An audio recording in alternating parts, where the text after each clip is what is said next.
Hello friends, मैं doctor Sahabjeet Rala. आज आप मेरे साथ पढ़ेंगे रीअरेंजमेंट रिएक्शन। तो रीअरेंजमेंट रिएक्शन जो है, what are that here? The reaction involving the migration of an atom और a group from one atom to another within the same molecule is called here rearrangement reaction. So this is all about of the rearrangement reaction की जो हमारे पास definition है वो ये है कि reaction involving the migration of an atom or a group from one atom to another within the same molecule are called rearrangement reaction. तो friends, अब इसकी जो definition के साथ हम इसका रिएक्शन और मैकेनिज्म पढ़ेंगे। तो सबसे पहले देखिए, मैं इसकी रिएक्शन लिख लेना हूँ। हमारे पास है यहाँ पे CH3 and here is CH3 and here is CHOH and यहाँ पे CH3। So this is here 3 methyl butane 2 ओल। यहाँ पे 1 2 3 ये 4। तो यहाँ पे फंक्शनल ग्रुप जो है वो इस तरफ से सेकंड नंबर पे है, इस तरफ से थर्ड नंबर पे है। तो काउंटिंग हम इधर से करेंगे। सो 1 2 3 and this is the 3 methyl 1 2 3 4 butane and 2 के ऊपर 2 जो पोजीशन है उसके ऊपर अल्कोहल ग्रुप लगा तो इट्स बिकम 2 ओल। 3 मिथाइल ब्यूटेन 2 ओल. So when in the tract in the presence of sulfuric acid, so what we will get here? We will get CH3 and here is the CH3 double bond CH and CH3. So this is called here 2-methyl but 2-ene. So this is the 2-methyl but 2-ene. So 1 2 3 and 4. This is the 2-methyl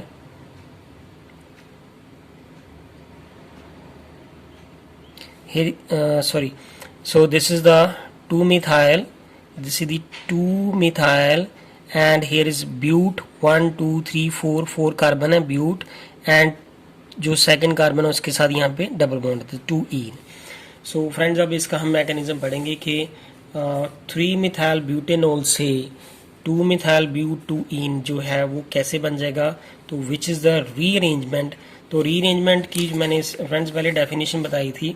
तो there is the rearrangement जो है वो migration of atom होगी, migration of atom और group with in the same molecule.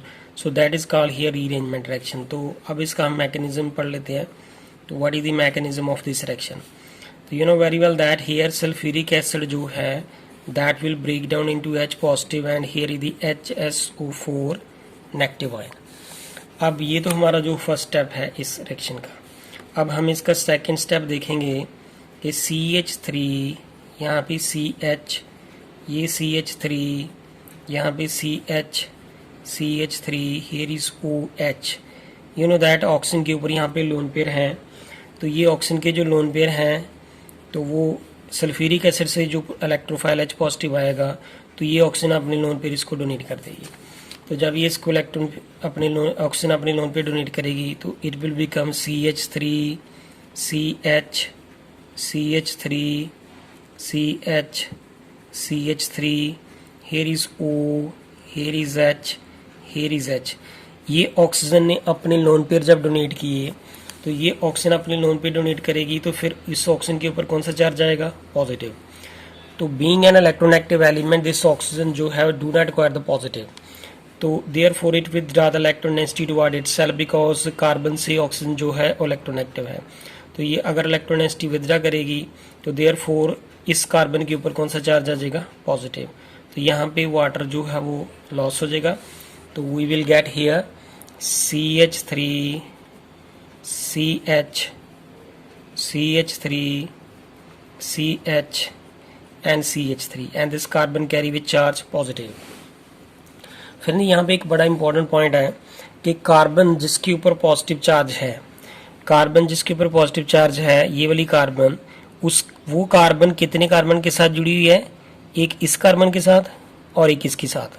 So carbon carrying positive charge is attached to 2 carbon atom, this is called here secondary carbocation. तो ये हमारे पास जो है सेकेंडरी कार्बोकेटायन है। फ्रेंड्स, अगर मैं यहाँ पे इसको थोड़ा सा क्लैरिफाई कर दूं मैं कि यहाँ पे अगर मैं इस H को अब दोबारा से इसी सेम स्टेप को मैं यहाँ पे लिखने लगा हूँ, CH3, यहाँ पे CH3, यहाँ पे CH पॉजिटिव चार्ज आ चुका है जिसको हम सेकेंडरी कार्बोकेटायन कह रहे हैं, और मैंने इस वाले H को, ये वाला जो H है उसको मैंने इस तरह से लिख लिया। तो ये स्टेप सेम ही मैंने यहाँ पे लिखा है। तो carbon carrying positive charge attached to 2 carbon is called secondary carbocation. और अगर यहाँ पे माइग्रेशन हो जाएगी इस एटम की, ये atom with its bonding pair electron will move here, that is called hydride shift. So it is called 1-2 hydride shift. यहाँ से ये इस तरफ मूव करके जा रहा है। तो यहाँ पे अगर ये अपने बॉन्ड पे इलेक्ट्रॉन साथ लेके जाएगा, तो बॉन्ड पे इलेक्ट्रॉन साथ लेके जाएगा तो इसके ऊपर जो पॉजिटिव चार्ज है वो फिनिश हो जाएगा, तो ये बन जाएगा CH2। लेकिन इस कार्बन से ये बॉन्ड ब्रेक कर गया तो फिर इस कार्बन के ऊपर कौन सा चार्ज आएगा? पॉजिटिव।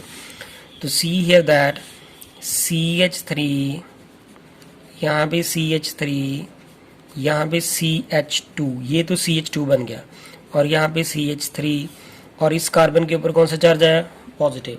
तो इसको हम बोलते हैं, जिस कार्बन के ऊपर पॉजिटिव चार्ज है वो कितने कार्बन के साथ जुड़ी हुई है? 3 carbon. That means to say this carbon attached to this carbon and this one and this one. So that is called here tertiary carbocation.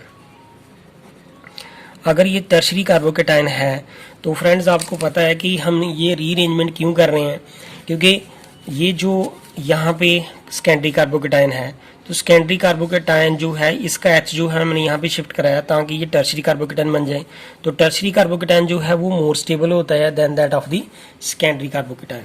So this is the tertiary carbocation which is the more stable than that of the secondary carbocation. अगर friends यहाँ पे ये जो CH2 है, ये वाले CH2 को अगर उसका मैं एक H जो है वो इस तरह से लिख दूँ, that is the same thing is here.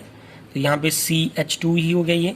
तो अगर ये वाला जो हाइड्रोजन अपनी इलेक्ट्रोडेंसिटीज को डोनेट कर दे, तो therefore what we will get here CH3, here is the CH3, यहाँ पे डबल बॉन्ड, यहाँ पे CH एंड CH3।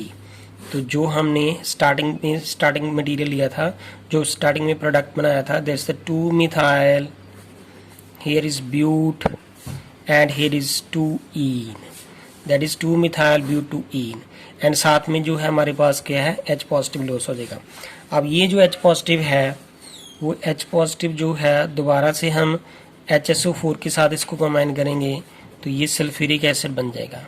सो ये एज ए कैटलिस्ट का काम कर रहा था। So friends, this is all about of the rearrangement reaction. So thank you friends. अगर आपको मेरी वीडियो पसंद आए प्लीज़ इसे लाइक करें, सब्सक्राइब करें मेरे चैनल को और कमेंट्स करके बताएं। Thank you friends.